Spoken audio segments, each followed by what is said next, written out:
Wes Norton. I'm a former pro bodybuilder in the drug-free section of bodybuilding, drug-free natural bodybuilding, certified personal trainer, and sports nutrition specialist. This is going to be about why you would want to compete in a bodybuilding show, why you would want to do that, why you want to put yourself through that, the pros and cons of deciding to compete in a bodybuilding show, different parts of that. So, I'll start off by saying I think the first thing when it comes to the positive side of competing in a bodybuilding show is kind of the growth that develops in you. And that might sound too abstract to somebody, but the growth that you experience from it. Registering for a show 2 months out, 3 months out, 4 or 5 months out, you're held accountable. It costs a lot of money to register for a show. It can cost hundreds and hundreds of dollars to register for a show, and you're held accountable. I was going to sneeze. You're held accountable to that. You're held accountable by the way you look, by the way you present on stage, or the way you perform on stage. You're held accountable at that point. It's a lot of money to back out of. It can be one of the hardest things you'll ever do. To decide to compete in a bodybuilding show, most people will never experience putting their body through that, as far as getting that lean, putting their body through that much every single day. And that's something that might not sound as big if you've never done that. It might not sound that it would be as difficult as it would be to get your body fat that low and walk around with that. There's a lot of issues that can come up with that. Libido issues. Most people have very, very low libido when they're getting ready for a show, male and females both. Energy issues, feeling very drained, feeling very tired, feeling irritable, having to apologize to family members.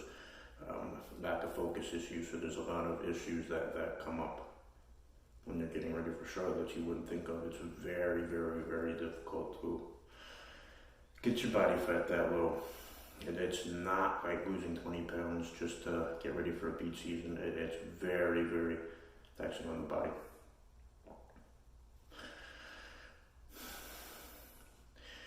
Just as that's a negative aspect of getting ready for a show, I'm going to say that's one of the best parts of getting ready for a show too, is the growth that it kind of forces you to develop. It kind of forces you to re-look at your life, look at what's working, look at what's not working, and to develop the best aspects of yourself that are required to reach the goals you have, that are required to get your body fat that low, to get your mentality ready to get ready for the stage. So that's kind of the most difficult part of it. It's kind of the best part of it too, and that kind of transfers to the rest of your life as well. The strength that's developed from doing that, it's very, very, very, very difficult. It's a lot more difficult than you would think just looking at it from an outside perspective.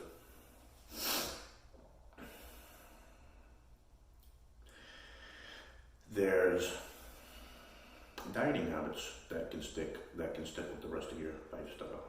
To change your diet to get ready for a show, and then have that stick once the show is done, to keep the healthy habits.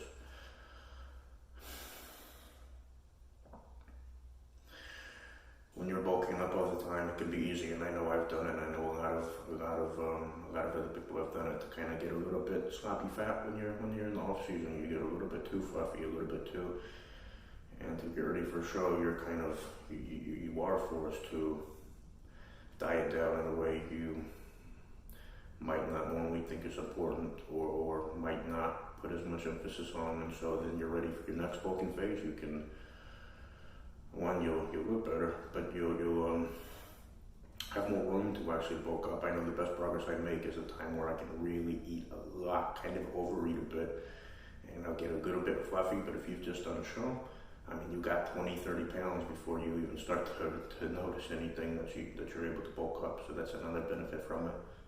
Kind of like a recomp phase, like to force yourself to diet down when you wouldn't normally have to. When you're getting ready for a bodybuilding show, it kind of forces you to to take everything farther than what you were doing already, to find ways to take your training farther, because the competition is tough. It's really, really tough. Drug-free bodybuilding or wherever you compete and untested, it's very tough. The competition is not easy. It'll kind of force you to look at your training, to really, not to say you might not already be doing that, but to really, really, really narrow in on every part of your training, your diet, how you're training, if your training is working as effectively as it could, what you're doing mentally. Are you managing your stress? Because your stress levels are going to impact the way you actually look. They're going to affect your hormones and can actually hurt your look and stage. So to really just look at everything that you're doing, and to kind of find ways to do it better. There's a lot of social support, and I've never competed in like the IFBB or NPC, but I've always done the drug-free bodybuilding, so I'm only going to speak for that. The social support is very, very supportive. It's a very family-like feel. Everybody's supporting you. So for a lot of people, that could be encouraging. It's a lot of the same people at the same shows. You'll see the same people, and it's a very supportive environment backstage. A lot of people are very nervous getting ready for a show, or backstage especially, but it's a very, very positive, encouraging environment. So that could be a thing that might encourage somebody to actually do a show, to know that. So some of the downsides to competing, competing is very time consuming. It's very, very, very, very time consuming. I recommend posing for at least an hour a day when you're getting ready for a show. It doesn't gotta be that long, but it's really recommended to not only to practice your posing, but to lean out. So you've got posing, you've got your workouts themselves, you've got cardio, you've got maybe sprints, you've got a routine you need to put together, and trying to balance that with the rest of your life. That can be very difficult. That can be very, very difficult. So I'd say that's probably one of the biggest negative effects to getting ready for show. For a lot of people, it's going to be very time consuming and very, very, very draining, which doesn't always work with a lot of jobs. To be very, very drained getting ready for a show, and it's going to happen. It's not like dieting 20, 30 pounds, so that can be a hurtful thing when it comes to certain lifestyles, family commitments. One of the other drawbacks to competing in bodybuilding is the lack of money that the athletes receive in the sport. I've never done NPC or IFBB, but I've heard even then it's very, very, very difficult to make any money in the sport. It's not like competing in professional football or basketball. In the drug-free bodybuilding, I was winning pro shows, and I remember one pro show I did in New Mexico. By the time I paid for the fight, I won the show, got first place, got the prize money, got every dollar I could have got from the show, and I ended up spending about $400 more than I actually made winning a pro show. I think the prize money has increased a little bit since then, but it's not anything to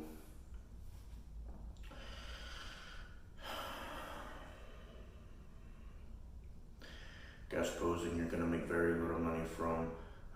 You can be the top pro in the world, and in the drug-free bodybuilding especially, you can spend thousands and thousands and thousands of dollars more than you're ever going to actually make from the sport.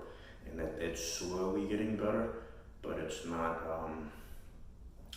anything that you're going to make anything from at this time anyway. IFBB, I'm pretty sure it's the same way. You got to be the top guy to really make anything from it. There's sponsorships and stuff like that can help, but it's going to be very, very difficult to be one of those people that are actually making a living from the sport, even in that section of bodybuilding. There's going to be health risk involved in the sport, even no matter what organization you choose. The drug-free bodybuilding, you got a much better chance to keep your health in check. Getting ready for a show is not easy on the body. It's not easy on the body. One of the very first shows I did, the girl who won the bikini division had to give up her title because she couldn't. She had to be rushed to the hospital right after the show, and then I think she was taking diuretics, which is not required to compete in bodybuilding. But there's drug-free bodybuilders that take hundreds and hundreds and hundreds and hundreds of dollars of supplements a month and will admit to that. Not to say you have to do that. So drug-free bodybuilding is definitely would be the better way to go if you're looking for health. IFBB, NPC, if you want a fair advantage, you're taking performance-enhancing drugs. It's not tested. You're kind of forced to take it to be competitive, especially at the top level. To even make it to the top level, you're gonna be taking that stuff. So that's a potential negative effect to drawback to look at. So to kind of summarize, I think the biggest positive thing about competing in bodybuilding is kind of the growth you develop. It can be amazing. It can be really amazing to what it does for your life. I remember when I first started competing, I had so many issues. Not to say I still don't, and I still have things to work on, and I know that. But it was amazing what it did for me, what I know it did for me. So I'd say that's the biggest positive, and also the biggest drawback to competing in bodybuilding is the difficulty of it. The difficulty of it that brings that growth about. Some people will have a hard time with that and not want to follow through with that. So I'd say that's the most positive and negative sides of bodybuilding, is the difficulty of it and also the growth that develops through that difficulty of it. So that's it. Thanks for watching. Subscribe to the channel if you want to. I'm going to put out more videos, kind of informational videos, kind of like some motivational type videos. There's posing videos, some workout clips, and if you have something that you want me to talk about, want to hear about, let me know in the comments.